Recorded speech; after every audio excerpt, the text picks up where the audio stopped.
திருவாக்கும் செய்கர்மம் கைகூட்டும் செஞ்சொல் பெருவாக்கும் பீடும் பெருக்கும் உருவாக்கும் ஆதலால் வானூர் மாணிமுத்தனை காதலால் கூப்புவார்தும் கை. இன்றைய வீடியோவில் நம்ம பார்க்கக்கூடிய தலைப்பு அப்படிங்கிறது சனிப்பெயர்ச்சி. சனிப்பெயர்ச்சி அப்படிங்கிறத பற்றி தான் நம்ம பார்க்க போகிறோம். முதல்ல என்னுடைய குலதெய்வத்தையும் காவல் தெய்வத்தையும் நவகிரகங்களையும் பஞ்சபூதங்களையும் வணங்கி நான் இந்த பதிவை தொடர்றேன். அதாவது சனிப்பெயர்ச்சி அப்படின்னு நம்ம பார்க்கும்போது சனி பகவான் சரியான தமிழ் வருடம் குரோதி வருடம் பங்குனி மாதம் 15ஆம் தேதி இரவு மணி 9:44க்கு, இதுவே ஆங்கில தேதி அப்படின்னு பார்த்தீங்கன்னா 2025 வருஷம் மார்ச் மாதம் 29, தமிழ் பங்குனி 15 தேதி. இந்த தேதியில் இரவு 9:44க்கு கும்பராசியிலிருந்து மீன ராசிக்கு பெயர்ச்சியாகி போகிறாங்க சனி பகவான். அது இதுவரைக்கும் தன்னுடைய சொந்த வீடான கும்ப வீட்டில் மூலத்திரிகோண வீட்டில் இருந்து மீன வீட்டுக்கு பிரவேசிக்கிறது அப்படிங்கிறத பற்றியும் இதனால் ஏற்படக்கூடிய பலன்களை பற்றியும் தான் நம்ம பார்க்குறோம். இதில் 12 ராசிக்கு என்ன விதமாக பலன்கள் இருக்கும் அப்படிங்கிறத பார்க்குறோம். பொதுவாக ஒவ்வொரு ராசிக்கு தனித்தனி வீடியோவும் பார்க்குறோம். இதில் சனி பகவான் யார் அப்படின்னு கேட்டிங்க அப்படின்னா சூரியன் புத்திரன் தான் சனி. சனியின் புத்திரன் மாந்தி. அதாவது சனியின் புத்திரன் மாந்தி அல்லது குளிகன்னு சொல்லுவாங்க. இதில் சனியினுடைய நிலை அமைப்பு என்ன அப்படின்னு கேட்டிங்கன்னா சனி மேற்கு திசைக்கு அதிபதி, மேற்கு திக்குக்கு அதிபதி. சூரியன் கிழக்க உதித்து மேற்கு மறைகிறாங்க. அதுக்கு நேர் எதிராக இருக்கக்கூடிய பிளானட் யாருன்னு கேட்டிங்கன்னா சனி பகவான். அதாவது 12 ராசிகளில் காலபுருஷனுக்கு 7ஆம் வீடுன்னு சொல்லக்கூடிய துலாம் வீட்டில் உச்சமடையக்கூடியவரும் மேஷத்தில் நீச்சமடையக்கூடியவருமான இந்த சனி பகவான் இருள் கிரகம் என்றும் நீதி கிரகம் என்றும் நீதி பாரபட்சமற்ற நீதிவான் அப்படின்னு நம்ம பார்க்குறோம். அதாவது ஒரு நீதிபதி என்ன பண்ணுறாங்க அப்படின்னா தவறுகளை விசாரித்து மரண தண்டனையாக இருக்கலாம், ஆயுள் தண்டனையாக இருக்கலாம், தங்களுடைய உணர்வுகளுக்கு அப்பாற்பட்டு நீதி வழங்குறாங்க. அந்த ஒரு தன்மையில் தான் சனி பகவான் அப்படின்ற ஒரு கிரகம் அமைப்பு அப்படிங்கிறது இருக்குது. அவருக்கு ஈவு இரக்கம் அப்படிங்கிறதுலாம் கிடையாது அப்படின்ற அச்சம் மக்களிடையே நிறைய இருக்குது. அப்படிலாம் கிடையாது. ஒரு தனிப்பட்ட ஒரு நபருடைய ஜாதகத்தில் ஏற்பட்டிருக்கக்கூடிய கர்ம வினைகள் என்ன அப்படின்னு பார்த்துட்டு அதுக்கான சரியான பலாபலன்கள் என்ன அப்படிங்கிறத கொடுக்கறதுல சனி பகவான் சரியான ஒரு நிலையில் இருக்கிறாரு அப்படிங்கிறதுனால தான் நம்ம அவரை நீதிமான் அப்படின்னு சொல்கிறோம். அவருக்கு வச்சிருக்க பேர் ஒரு சரியான பேர் தான். இவர் மேஷத்தில் நீச்சமடைகிறார் அப்படிங்கிறதுனால மேசராசிக்காரங்களை பாதிக்க மாட்டார் அப்படின்ற ஒரு கருத்தும் இருக்குது. இந்த 12 ராசிகளில் முதலாவது ராசியில் தான் சனி பகவான் நீச்சமடைகிறாரு. சனி பகவான் பொறுத்த வரைக்கும் மேற்கு திக்கில் தான் பலம் அதிகம். அதாவது மேற்கு திக்கு அப்படின்னு பார்க்கும்போது மிதுனம், துலாம், கும்பம் மேற்கு திசை. இதில் கும்பராசியில் திக்பலம் அடைகிறாங்க. ஒரு ஜாதகத்தில் 7ஆம் வீட்டில் சனி பகவான் நிற்கும்போது அந்த சனி பகவானுக்கு 7ஆம் வீடு மேற்கு வீடு அப்படின்னு பேர். அங்கே திக்பலம் அப்படின்ற ஒரு அமைப்பில் பலம் அடைகிறாங்க சனி பகவான். இப்படிப்பட்ட சனி பகவான் மக்களிடையே ஒரு தவறான கருத்து இருக்குது. சனி ஒரு இருள் கிரகம், சனி பகவான் ஒரு துன்பங்களை மட்டும் தரக்கூடிய ஒரு கிரகம். 2.5 ஆண்டு, அதாவது மொத்தம் 7.5 ஆண்டுகள் அவருக்கு துன்பம் கொடுக்கறதுக்கு மட்டுமே அதிகாரம் கொடுத்து வச்சிருக்காங்க அப்படின்ற மாதிரிலாம் இருக்காங்க. அந்த மாதிரிலாம் கிடையாது. நவ கிரகங்கள் அப்படின்னு எடுத்துக்கிட்டாலுமே ஒவ்வொரு கிரகமும் ஒவ்வொரு பணிகளை செய்வாங்க. அதில் 9 கிரகமும் இணைஞ்சால் மட்டும்தான் ஒரு பலன் அப்படிங்கிறது கிடைக்கும். அதில் சனி பகவானுடைய பங்கு அப்படிங்கிறது ஒரு சிறப்பான ஒரு இடத்துல இருக்கும். இதில் நம்ம பார்க்குறது சனி பெயர்ச்சிக்கான பலன்கள். சனி பெயர்ச்சி 2025, 2025லேருந்து 2027 வரைக்கும் இந்த 2.5 ஆண்டு காலகட்டம், அதாவது 2.5 சொல்கிறோம். 2.5 ஆண்டு காலகட்டம் மீன ராசியில் பயிற்சி ஆகக்கூடிய இந்த சனி பகவான் மீன ராசிக்கு சனி பகவான் பயிற்சி ஆகிறாங்க. இதே சமயத்தில் அந்த வீட்டு அதிபதியான குரு பகவான் தன்னுடைய வீட்டுக்கு 4ஆம் வீடான மிதுனத்தில் தன்னுடைய சொந்த ராசி நட்சத்திரத்திலேயே பிரவேசிப்பாங்க. அதாவது குரு பகவானுக்கு 3 நட்சத்திரங்கள் கொடுக்கப்பட்டிருக்கு ஜோதிட சாஸ்திரத்தில். அதில் புனர்பூச நட்சத்திரத்தில் பிரவேசிப்பாங்க. சனி பகவான் தன்னுடைய சொந்த நட்சத்திரமான உத்திரட்டாதி நட்சத்திரத்தில் பயணிக்கும் போது குரு பகவான் தன்னுடைய சொந்த நட்சத்திரமான புனர்பூசத்தில் பிரவேசிப்பாங்க. ஆகையால் இந்த சனி பெயர்ச்சி அப்படிங்கிறது ரொம்பவும் ரொம்பவும் உத்தமமான பலன்களை மக்களுக்கு, பொதுமக்களுக்கு, வணிகம் செய்யக்கூடியவங்களுக்கு, தொழில்துறையில் இருக்கக்கூடியவங்களுக்கு, குருமார்களுக்கு, ஆன்மீகத்துறை சம்பந்தப்பட்டவங்களுக்கு, ஆன்மீகத்தில் இருக்கக்கூடியவங்களுக்கு, பொது சேவையில் ஈடுபடக்கூடியவங்களுக்கு, பொது காரியங்கள், அதாவது இறை காரியங்கள் இதிலெல்லாம் ஈடுபடக்கூடியவங்களுக்கு இந்த 2.5 ஆண்டு காலகட்டமும் ரொம்ப சிறப்பான உன்னதமான உத்தமமான பலன்களை இந்த சனி பகவான் கொடுக்க காத்துக்கிட்டு இருக்காங்க. அப்படி தான் இந்த கிரக நிலைகள் அப்படிங்கிறது அமைஞ்சிருக்கு. சனி பகவான் மட்டும் வச்சுக்கிட்டு நம்ம ஒரு பெயர்ச்சி பலன்களை சொல்ல முடியாது.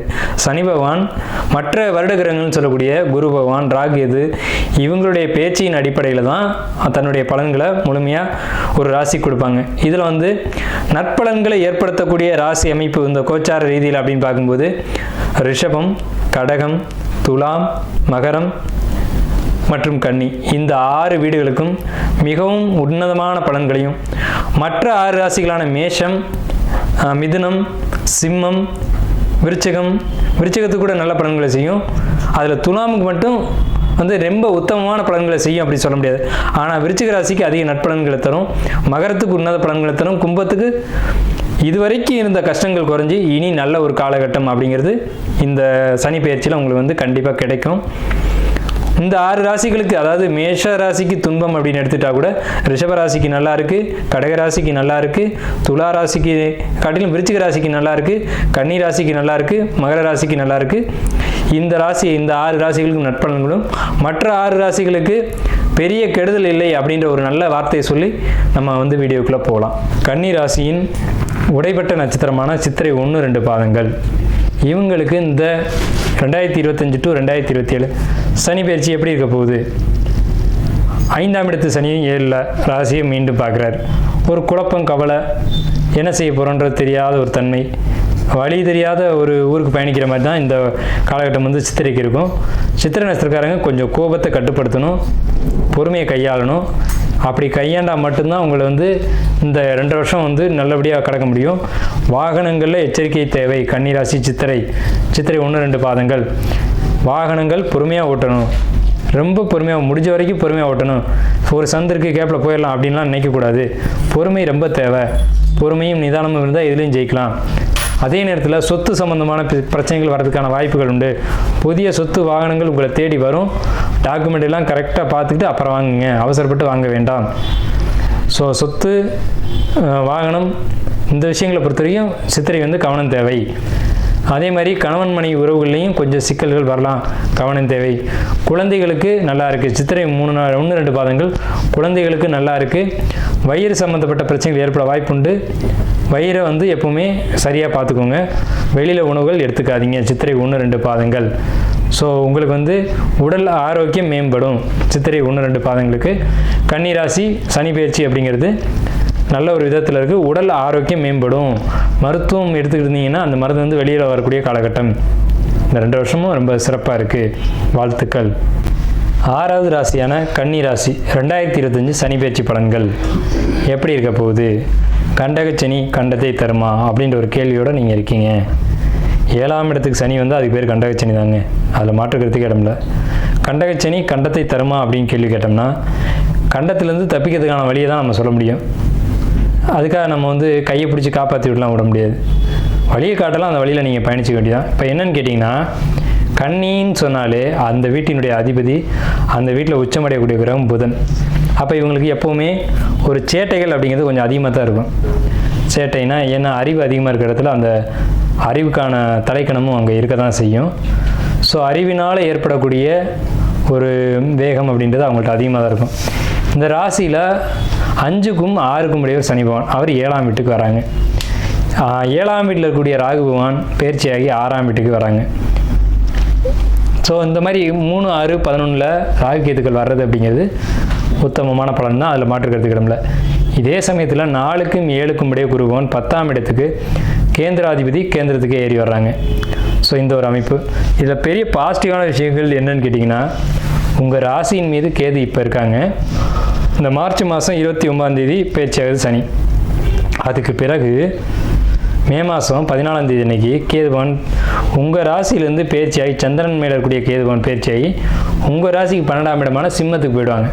ஸோ இதனால் எப்படி சார் நல்லதுன்னு சொல்கிறீங்க அப்படின்னு கேட்டிங்கன்னா, இந்த விஷயங்கள் வந்து சந்திரன் அப்படின்றது மனசு, கேதுன்றது குழப்பம். சந்திரன் மேலே தான் கேது இருக்காங்க. ஸோ இது வரைக்கும் குழப்பமாக இருந்த நீங்கள் இந்த ராகு கேது பேச்சில் குழப்பம் நேர்த்தி ஆகிட்டோம் உங்களுக்கு. அப்போ 7ஆம் இடத்துல ராகு அப்படின்னு பார்க்கும்போது, 7ஆம் இடம்ன்றது கலஸ்திரத்தானம்னு சொல்லுவாங்க. கலஸ்திரம்னா குடும்பம், அது கணவன் மனைவி அல்லது திருமண தடைகள் அப்படின்னு கூட சொல்லலாம். அந்த இடத்துல இருக்கக்கூடிய ராகுபவன் கீழே இறங்கி வர்றது அப்படின்றது, கும்பத்துக்கு வர்றது அப்படின்றது திருமணத்தில் ஏற்பட்ட தடைகள் விலகும் பார்க்கணும். அதே நேரத்தில் குருபவன் 2ஆம் இடத்தை பார்க்குறாங்க. 2ஆம் இடம்ன்றது சிம்பிளாக சொல்லணும்னா காதல் மற்றும் குடும்ப உறவுன்னு சொல்லலாம். லவ்வையும் சொல்லலாம், கணவன் மனைவி உறவையும் சொல்லலாம். ஸோ கணவன் மனைவி உறவு மட்டும்தான் 2ஆம் இடம், சரிங்களா?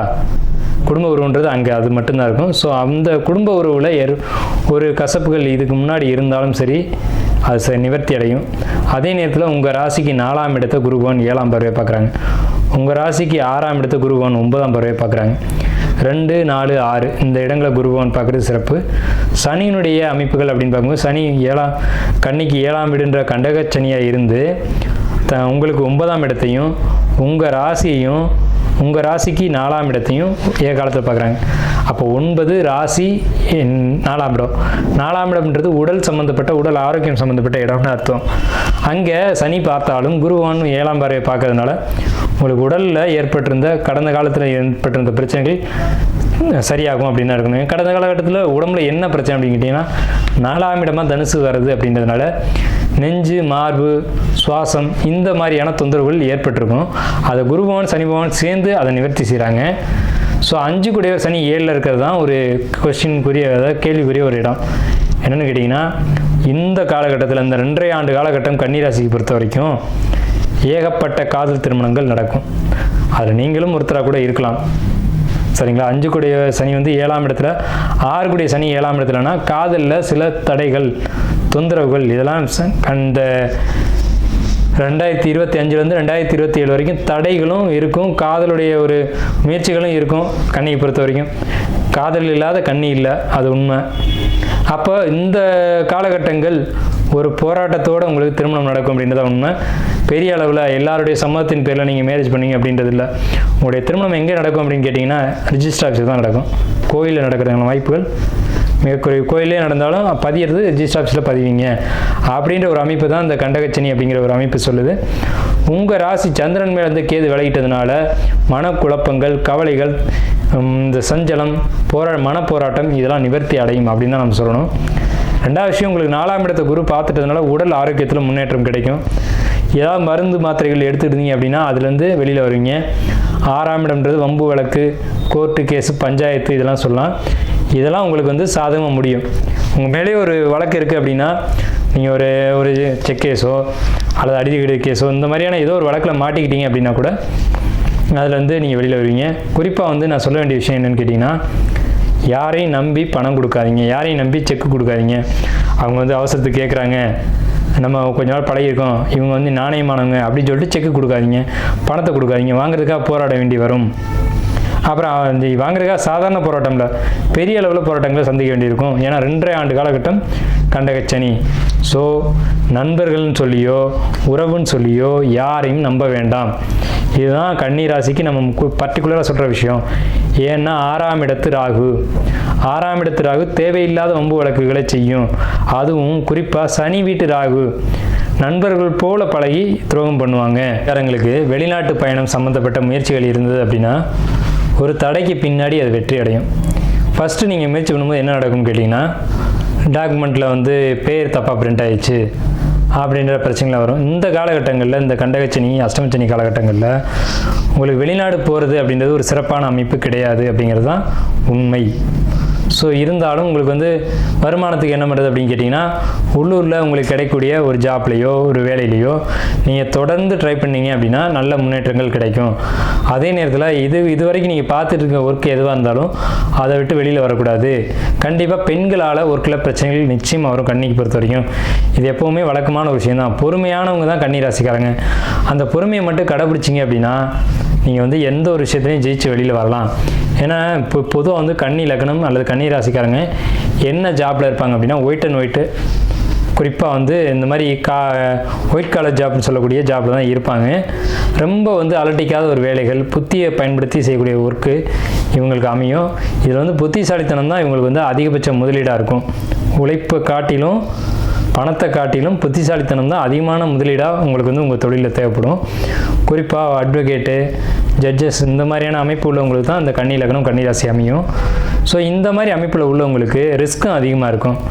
டாக்குமெண்ட் பிரச்சனை இதெல்லாம் கிளியர் பண்ணிருக்கீங்க, ஆனால் உங்களுக்கே ஒரு எழுத்து பிழை வரக்கூடிய காலகட்டங்கள். ஏன்னா இப்போ ராசிக்கு பணனில் கேது அப்படிங்கிறது எழுத்தில் பிரச்சனை அப்படின்னு தான் எடுக்கணும். உங்களுக்கு இப்போ பொருளாதார பிரச்சனைகள் ஏற்பட வாய்ப்புகள் நிறையவே இருக்குது. அதேமாதிரி 2ஆம் இடத்தை குரு பார்க்குது அப்படின்றனால அதை நீங்கள் நிவர்த்தி செய்ய முடியும். குடும்பத்தில் கணவன் மனைவி உறவுகளுக்குள்ளே சில சிக்கல்கள் ஏற்படலாம். ஏன்னா 7ஆம் இடத்து சனின்றது கசப்பு, 7ஆம் இடம்ன்றது கலஸ்திர ஸ்தானம் அப்படிங்கிறனால கணவன் மனைவி உறவுகளுக்குள்ள சின்ன சின்ன கருத்து வேறுபாடுகள் ஏற்படலாம். எப்போவுமே கன்னி வந்து அடக்கி ஆளணும் மற்றவங்களை அப்படின்ற எண்ணம் வந்து அதிகமாக கொண்ட லக்னம். ஸோ அந்த எண்ணத்தை இந்த காலகட்டத்தில் விட்டுருங்க. ஏன்னா 7ஆம் இடத்துல இருக்கக்கூடிய சனி பகவான் பொறுமைசாலி, அவர் நீதிமான், அவர் கவனிப்பார். அதாவது வாழ்க்கை துணை எப்படி இருக்குன்றதை உங்களை வந்து டெஸ்ட் பண்ணக்கூடிய ஒரு அமைப்பில் தான் இந்த சனி வந்து 7ல் பயிற்சியாகி வர்றாங்க. ஸோ அப்படின்றப்போ உங்களுக்கு சில என்ன சொல்கிறது, சில வந்து பரிசீலனைகள்லாம் நடக்கும். இவர் சரியாக இருக்காரா அப்படின்ற மாதிரிலாம் வாழ்க்கை துணை சில தொந்தரவுகளை ஏற்படுத்துவாங்க. அது வந்து அவங்களுடைய செயல்பாடுகள் கிடையாது, அது வந்து கிரக அமைப்பினால் ஏற்படக்கூடிய ஒரு விஷயம். அந்த இடங்களில் நீங்கள் பொறுமையை கடைப்பிடிச்சிங்க அப்படின்னா வாழ்க்கை இனிமையாக பயணிக்கலாம். அது உங்களுக்கு முக்கியமாக தேவையானது அப்படின்னீங்கன்னா, ராசிக்கு 12ஆம் இடத்துல கேதுங்கிறது ஞான மோட்சக்காரகன் அப்படின்னு பேர். ஞானிகள், சித்தர்கள், ரிஷிகள் இவங்களுடைய வழிபாடு உங்களுக்கு வர வேண்டிய துன்பங்களை ஒதுக்கி கொடுக்கும். இல்லை அது எப்படி ஒரு விஷயம் வந்து வர வேண்டியது ஒதுங்கி போகுமானா, நிச்சயமாக ரிஷிகளாலையும் ஞானிகளாலையும் சித்தர்களாலையும் அது முடியும். எழுதின எழுத்தை வந்து மாற்றுறதுக்கு யாரால் முடியும்னு கேட்டிங்கன்னா சித்தர்களால் மட்டும்தான் முடியும். அவங்கள பிடிங்க. ஏன்னா அவங்களுக்கு வந்து இந்த காலகட்டம் அவ்வளவு சாதகமாக இல்லை. 5 கூடிய சனி 7ஆம் இடத்துக்கு போகக்கூடாது, 6ஆம் இடத்துல ராகு வரக்கூடாது. திருமண வாழ்க்கையில் குறிப்பாக உங்களுக்கு வந்து ஏகப்பட்ட வம்பு வழக்குகள் வரும் அப்படின்றதும், உங்களுக்கு 7ஆம் இடத்துல சனி பகவான் வருது அப்படின்றது 7ஆம் இடம் நம்ம சந்திக்கக்கூடிய எல்லா நபர்களையும் சுட்டி காட்டும். எதிரிகள், தொந்தரவுகள் வரும். இந்த காலகட்டத்தில் சமுதாயத்தில் அசிங்கப்படுவீங்க அப்படின்ற ஒரு அமைப்பு இருக்குது. சில சங்கடங்கள், அவமானங்கள் இதெல்லாம் சந்திக்கக்கூடிய காலகட்டம் அப்படிங்கிறது உங்களுக்கு எழுதியிருக்கு. அதே மாதிரி புதன், அதாவது கன்னி லக்னக்காரங்க யாரேனும் கடன் வாங்கியிருந்தீங்கன்னா, கடனுக்கான கிரகம் தான் புதன், கடன் கொடுக்காமல் போகாது. பெரிய கடன் பிரச்சனையில் சிக்கக்கூடிய அமைப்பு இந்த காலகட்டங்களில் இருக்குது. இதனால தான் குறிப்பாக நம்ம சொல்கிறோம், நீங்கள் வந்து சித்தர்களை பிடிங்க அப்படின்னு சொல்லிட்டு. உங்களுக்கு 4, 7 கூடிய குரு பகவான் 10ஆம் வீட்டில் வந்திருக்காங்க. இதுவும் ஒரு லாஜிக் தான். நீங்கள் வந்து சித்தர்களை பிடிச்சி வழிபாடு பண்ணிங்கன்னா நீங்கள் மிகப்பெரிய அளவில் ஜெயிக்கலாம் அப்படின்ற ஒரு அமைப்பு வந்து உங்களுக்கு இருக்குது. இதே நேரத்தில் புதிய வீடு, புதிய வாகனம், புதிய சொத்து சேர்க்கைக்கான அமைப்பும் கன்னி லக்னத்துக்கு உண்டு. அது வந்து கடன் மூலமாக அமையும் அப்படின்ற ஒரு அமைப்பு உண்டு. அதை அமைச்சுக்கோங்க. எப்போவுமே 4ஆம் இடத்துக்கு குரு தொடர்பு வருது அப்படின்னாலுமே குடும்பத்தில் நல்ல காரியம் நடக்கும் அப்படின்றது அர்த்தம். நல்ல காரியங்கள் என்னென்ன அப்படின்னு கேட்டிங்கன்னா, புது கார் வாங்குறதா இருக்கலாம், புது வீடு கட்டுறதா இருக்கலாம், குழந்தைங்க பெரியவங்களாக வரதா இருக்கலாம், அல்லது குழந்தைங்களுக்கு திருமணம், அல்லது குடும்பத்தில் ஒரு உறுப்பினருக்கு திருமணம் பண்ணுறது, குடும்ப உறவுகளுக்கு விசேஷங்கள் எடுக்கிறது, அதாவது யாரேனும் ஒருத்தருக்கு வந்து சுபகாரியங்கள் செய்கிறது அப்படிங்கிறது, காது குத்துறது, வீடு கிரகப்பிரவேசம் பண்ணுறது, இந்த மாதிரியான அல்லது கட்டின புது வீடு வாங்கக்கூடிய ஒரு அமைப்பு அப்படிங்கிறது கன்னி ராசிக்கு கண்டகச்சனி இருந்தாலும் சுப விரய செலவுகள் இருக்குது.